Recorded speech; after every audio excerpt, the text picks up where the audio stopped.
하나님은 이스라엘 백성에게 가나안 땅을 주실 것을 약속하시면서 가나안의 모든 족속을 몰아내라고 말씀하셨습니다. 하지만 에브라임 지파는 자신들이 유산으로 받은 땅에 게살에 사는 가나안 사람은 쫓아내지 않았습니다.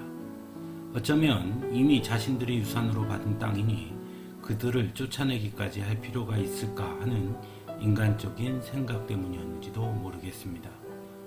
또한 본문에 보면 가나안 사람들이 에브라임 지파와 함께 살며 종노릇을 하고 있다고 말씀하는 것을 보면 오히려 그들을 쫓아내는 것보다 함께 살면서 종으로 삼는 것이 자신들에게 더 이익이라고 생각했을지도 모릅니다. 그러나 중요한 것은 그것은 하나님의 뜻이 아니었고 하나님의 명령을 어기는 것이었습니다. 우리도 세상을 살면서 때로 타협해야 할 때가 있습니다.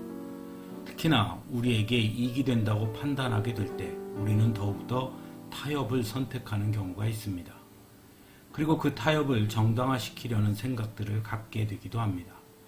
그래서 마치 그것이 좀 더 인간적인 것처럼 포장하기도 하고 또는 오히려 그렇게 타협하는 것이 훨씬 더 큰 이익이 된다고 주장하고 싶어 하기도 합니다.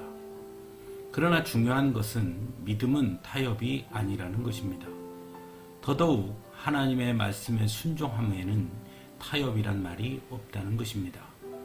이스라엘 백성에게 있어 가장 중요한 것은 하나님을 믿는 믿음이고 또한 하나님의 말씀에 대한 절대적 순종입니다.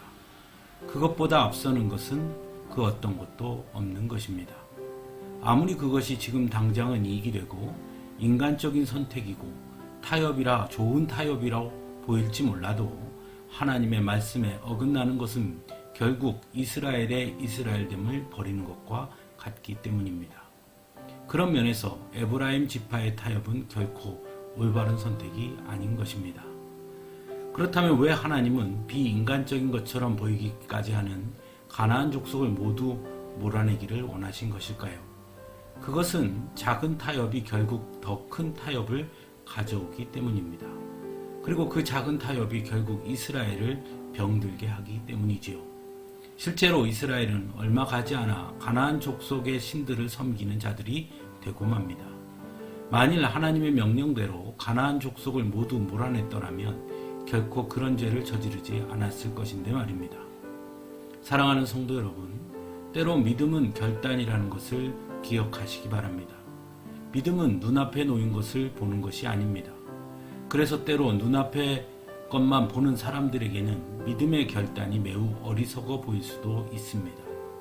하지만 믿음은 하나님의 약속을 보는 것이고 하나님의 뜻을 따르는 것임을 잊지 말아야 합니다.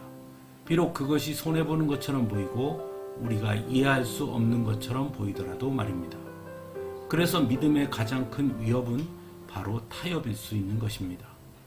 오늘날 우리의 삶은 너무나 복잡해져 있습니다. 무엇이 정답이라고 말하기 어려운 너무나 많은 것들이 얽혀 있습니다. 그래서 더욱 믿음의 결단과 하나님을 향한 절대적 순종이 필요하다고 할 수 있습니다. 그리고 그래서 어려운 것이기도 합니다. 하지만 믿음의 결단과 하나님을 향한 절대적 순종 없이는 결코 하나님의 백성으로서의 정체성을 지켜갈 수 없다는 것 또한 분명히 알아야 하는 것입니다.